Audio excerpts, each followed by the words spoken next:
Thank you, everyone. All joking aside, I want to thank both Rob and Richard from Maverick. There was a checklist involved. Every microphone, all the stands, all the drum kits, the sound system behind, that had to be all thought out. Bill really coached me through the checklist, and there are 15 parts to this song, and they're right there, and I had them on the bass drum. And when he was whistling out that new section. There were 7 repetitive parts. So I haven't done that for a long time. As Mike said, it was a blast. I thank Ken and Charlie. This came from Charlie. It was a little, last time I introduced Bill when we went over the IC part as my fellow musician. And then Charlie said, are you better than Michael? And Bill said, of course he was. So that started the whole thing. So. But again, all joking aside, checklists, are they important? And my presentation here today is about where we were, where we are at today, and the way forward. So utilizing continuous improvement processes makes us all accountable, practical, tactical, and informed. So is there anything else in this world that uses in industry, families, sports teams, is there anything else that we can claim and state that checklists are extremely valuable? So, next slide, please. Was this a miracle or just great execution of proven processes? This is the miracle on the Hudson. And National Air Traffic Controllers Association President Patrick Forey, reflecting on U.S. Airways Flight 1549, basically said 3 things. Captain Sully, first officer and his co-pilot, followed the checklist to the T. The flight crew followed the checklist to the T. And the 3 towers followed the checklist to the T. This was not luck, this was not chance, and this was not a miracle. This is the do in action, alive and well. So there is no try, there is just do. So in a crisis moment, if you have a great checklist of proven best practices, you can save 155 lives. So that's what checklists are all about. That's why I'm so passionate about them. And every opportunity that I see that they're engaged, I always take note. So did we do this? Did we do this with Woodstock? Did we do this with the transformation of what we went through? You betcha. And you folks did it extremely well. So let's explain the methodology and process behind Woodstock. Next slide, please. You'll see 4 buckets at the top. And basically, we established each work stream under 4 perspectives. So the first perspective was the people, innovation, and learning. And at the time, Tom Snowberger, then taken over by Scott Northcutt, co-sponsored the secondary was John Cameron. So all of the tasks under people were then asked in the field. If we were going to get this done right and get this transition in extremely smoothly, what were all of the tasks that needed to be done? So this is where Robert Salsa kicked into gear, and all those tasks started to be populated in what we now call SharePoint. It's an automated device that collects all of the tasks. A primary and secondary owner was added to each and every task with a due date, and was then notified through conference call structures, which we'll talk about and which you all are very familiar with. We also did the customer perspective. At the time, Charles Burr, and then picked up by Greg Hewitt. I don't know where Greg is sitting. So we started those tasks, and again, went to the field, got the voice of the internal customer, let alone the external customer, and we started tabulating that. Internal business processes. The primary was John Cameron. As an executive sponsor, Jack O'Neill was the secondary.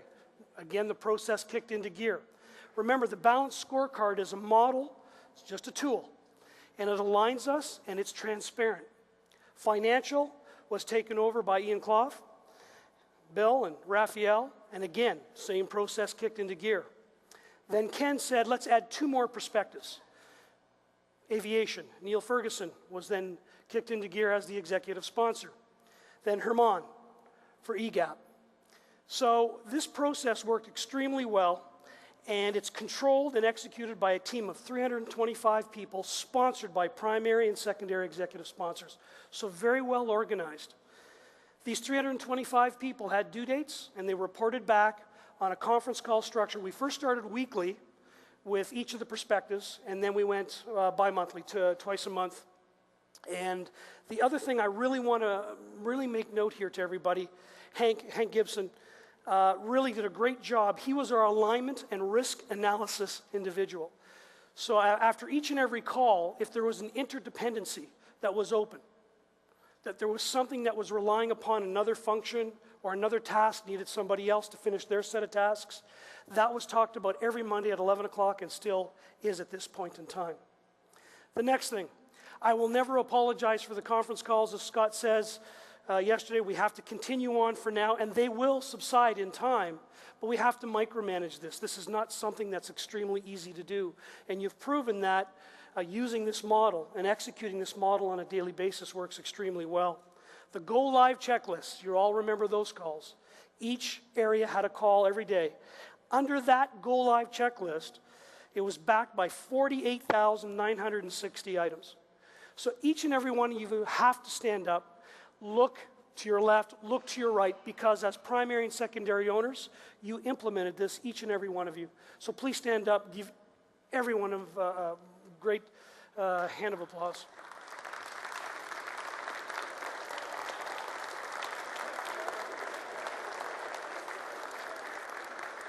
Okay, so the way forward, that's why the slide on the solo said, is the mission accomplished?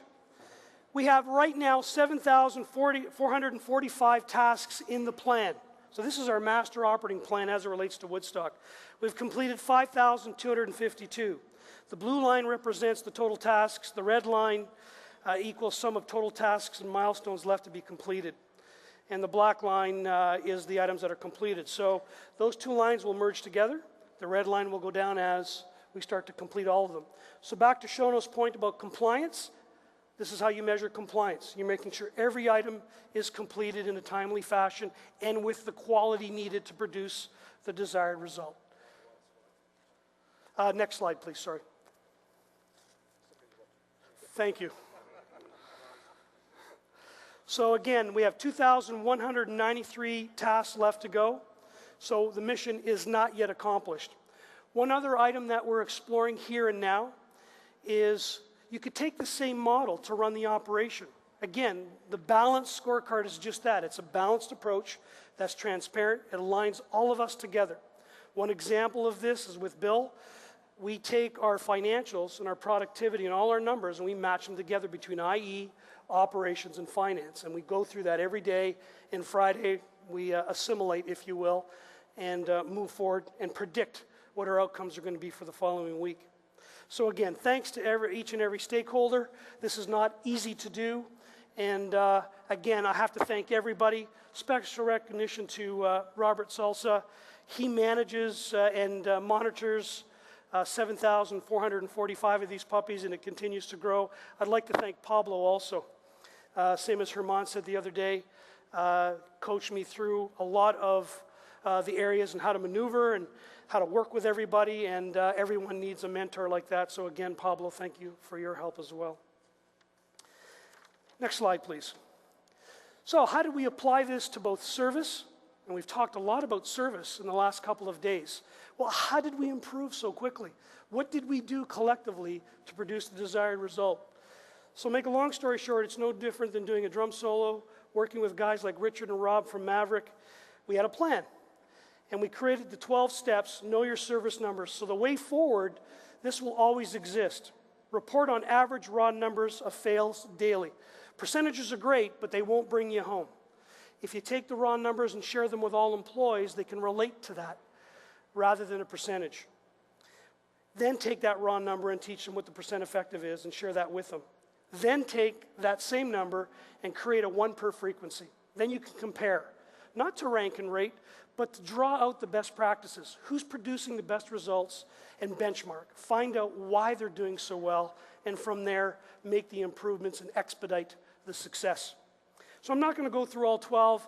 You folks know this very well. But from a sales standpoint, for all you salespeople in the audience here today, this is a great value proposition. You can share this with your customers. It's alive and well, and the graphs and everything that we're producing, again, shows the customer that we are moving and moving quickly to becoming #1 in the DHL global network.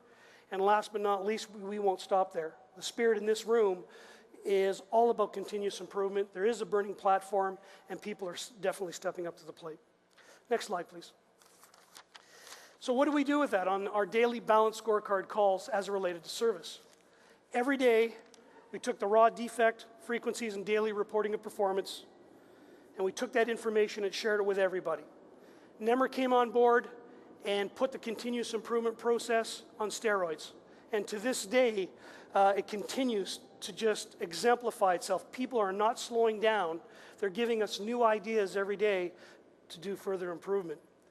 The great rollout of PAT tool, thanks to Charlie and the rest of the team globally, making that available, slices and dices all the errors, from the customer to the origin branch to the origin gateway or hub, transit, then into the destination gateway, and then onto the destination branch itself and forward.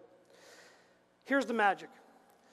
We don't manage our business by reports. It may feel like that, but when I get into the numbers and the 7 data points, it's about managing through an action plan, our checklist, who is doing what, and management's job is prediction. You keep hearing me say that. I'm very passionate about that.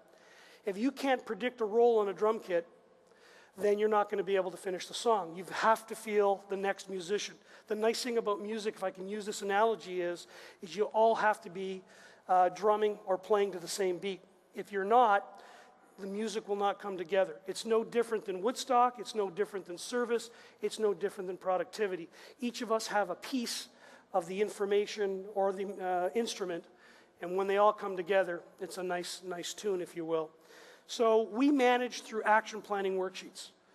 And if that action planning worksheet is producing the desired result, we share it, benchmark it, recognize the behavior for creating that tool, because that's what produces the results. It's good to recognize the results, but it's better to recognize the behavior because it produces more success.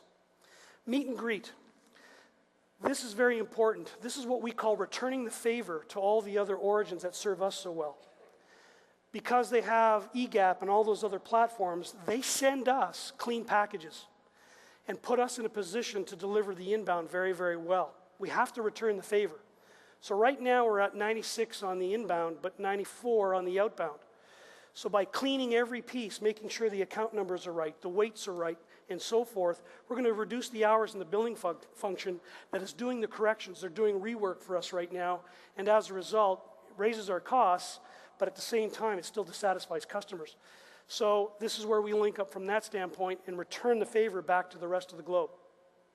Captain's log. Any event, service failure event over 50 is major. Anything over 50. We are 1,200 service failures away from beating Asia Pacific. 1,200 service failures. That's inbound and outbound combined. So if we take out 1,200 service failures every day, we are #1. So you split that up over the 4 areas. That is not a big jump to go to. And that would mean we would be 96 and a little bit better as a result. Now, here's something that most people don't realize. We are 98% and better on Mondays. So we have what's called Perfect Service Mondays. For the sales folks, sell that. Sell that again. Show them what we're doing on the Mondays. We got a little bit of spike in volume, and we're getting our dispatch plans correctly, and we're holding our people accountable, great communication, and these raw numbers of failures and their root causes are being shared, which is a really, really great thing. So if I can go to the next slide, please. This is the slide I'm really going to focus on, and how did we do this? So how many data points in numbers is a quantifiable trend? 7. One more time, how many? 7. It's a great number, isn't it? In some circles, the number 7 stands for completeness, perfection. But there's a mathematical statistic behind it. And I was talking to Tanya yesterday, and she has a young lad, 4 years old, Joshua, and his favorite number is what? 7. The kid's a genius. Why is the kid a genius? The kid's a genius because, if you can click the slide for me, please, you will note that that average line, that green line, represents 4,221 service failures a day inbound for both WPX and docks. That's what we started at. That was the first 6 months when we started this. That was our starting point. And as we all learned in the training, you have to know your starting point if you're going to get to where you want to go. That related to 91.6% effective, or a frequency of 1 for 12, which means we were delivering late 1 out of every 12 packages we received. So what does that mean? Well, either we missed the checkpoint compliance on it, we didn't scan it, and went into la-la land, or 2, we physically didn't deliver it. It went for a ride in the vehicle or stayed in some hub or whatever the case may be. So that was our starting point. But that green line represents something really, really cool in my eyes. That's your system. That's my system. That was the starting point. Our collective efforts as management people were producing 4,221 failures a day. Our MHE equipment, our network, all of us combined and all of our collective effort was producing 4,221. That was our system, so to speak. So we applied the continuous improvement process. What I'm about to share with you, in university they call this plateau management in professional logistics. And what you want to do is you want to beat that average line 7 times. Why? Here's the math, and this is why Joshua's a genius. Your next data point, you have a 50-50 probability rate of getting the data point above the average line or below. Your next data line is 50-50 because your average is 4,000, my average is 4,221 failures. If you get less failures and beat that average line, so to speak, and again, that average line is representing percentages right now, not raw numbers. But if you beat it and the percentages goes higher, you got a 50% probability rate of pulling that off the first time. The second time, it cuts it in half each time.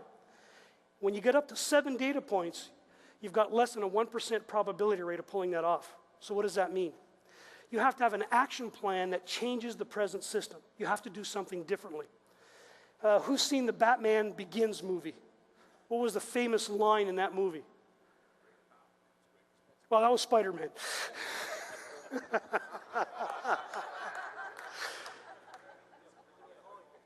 It's the girlfriend of Batman says, "It's not what you say that defines you, it's what you do." So you have to do something different. Now, an average line is basically telling you, you can go to Ken, Charlie, and say, if I do nothing else, I'm going to produce 4,221 service failures. I can guarantee it. That's your average. That's 6 months of data, 100 and some days in there. So you can go in there at 97.3% accuracy and say, that's what I'm going to miss. Until the day you make the decision to change. And there was a lot of discussion on that yesterday. So the change part here is you got to do something differently. You've got to create an action plan that produces a different result, 7 data points above that if you're measuring percentages in this case. So let's see what happened. Next click, please. There was the numbers. Next click. As you can see, we brought the failures down from 4,221 a day, another click for me please, down to 3,494. At this time period, this is when NEMR came on board, all the OPMs, we kicked into gear with this continuous improvement process. Out of the 5 segments of an informational package flow and a physical package flow, we started to ensure that all of these 22 initiatives that we had in the background were kicking into gear day in and day out. And as Charlie said, it's like service is very cool. It's like a dog. You got to chomp onto that bone and never let go. Tomorrow's a new day. It doesn't serve itself. You have to serve it. It's an animal and a beast all on its own. Next click, please. Even through the winter months into the 4th quarter, we dropped the average service failures down from 3,494 daily down to 2,899. We broke it again. 2 more clicks, please. So tough December. 1 more click, please. And then we came in and we brought it down to 2,247 service failures per day. You'll notice something as each time you gain a 7 data point quantifiable trend, because you have less than a 1% probability rate to pull that off, the average line goes up. And the game gets harder and harder every time you make a new gain. So 1 more click here, please. Point X for us, and 1 more click, sorry. I wanted to really tell this story and build it because all of you should feel very proud about the discipline that you did day in and day out to execute this. Talk about compliance. It was excellent, and it still remains to be excellent, and I look forward to Monday in regards to seeing the new results and how far we can push this. That X represents 96% or 1,622 inbound failures per day. So again, if we take out 1,200 more failures as it stands today on our present result, we will surpass Asia Pacific. Keep in mind one more thing, and Nemmer always reminds us of this every Monday, and then Tuesday and Wednesday when the results come out. We're at 98% on Mondays. Dig into that action plan because it's a beautiful piece of work. How do you duplicate that Tuesday through Friday? There's some magic in there that we haven't drawn out yet. So we collect the voice of the internal customer. Intellectual capital in this room is outstanding. We are indeed a family of talent. For the salespeople, one takeaway. Since that first half of the year, we've reduced our service failures on the inbound by 47%, or 1,974 service failures per day. That's going to make Tanya and Scott Thompson's job that much more easier, and they can focus in on the high yield, bank, financial, and we'll come together in a very nice way and lead the globe. And from there, we'll standardize and franchise this process, thanks to many, many people in this room. This is a model. This is not me. This is a model that someone shared with me. It wasn't from UPS. It wasn't from FedEx. This goes way back in regards to statistics and from the Professional Logistics Institute that I was certified in Canada.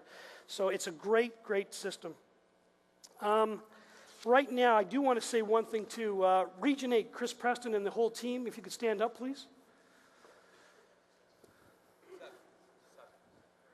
Region 7. They're best in class right now, and they're just at 96 combined, I believe, Nemmer, overall. And let's give them a round of applause.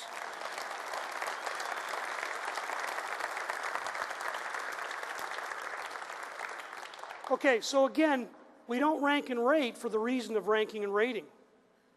Call Chris. There's some action steps in there that you can share in your present action plan to move the bar. So when Mike Lipkin says, this is the line and this is where we live, I just gave you the math. Follow the genius of Joshua. He's 4 years old. He already gets it. So, okay, moving quickly. Next slide. Slide 8, please. One more click there, please. Okay. We've all seen this. I'm not going to go through it. I'm going to use another story, and this is about productivity. This is how to gain AMPPH, pieces per hour, stops per hour, stops per route. Same system, just a different KPI. I'm going to share a story. I visited Seattle. I know Tony's not going to like me putting him on the spot, but I'm going to talk about something else over and above numbers. And it's like music again. I'm going to use that example.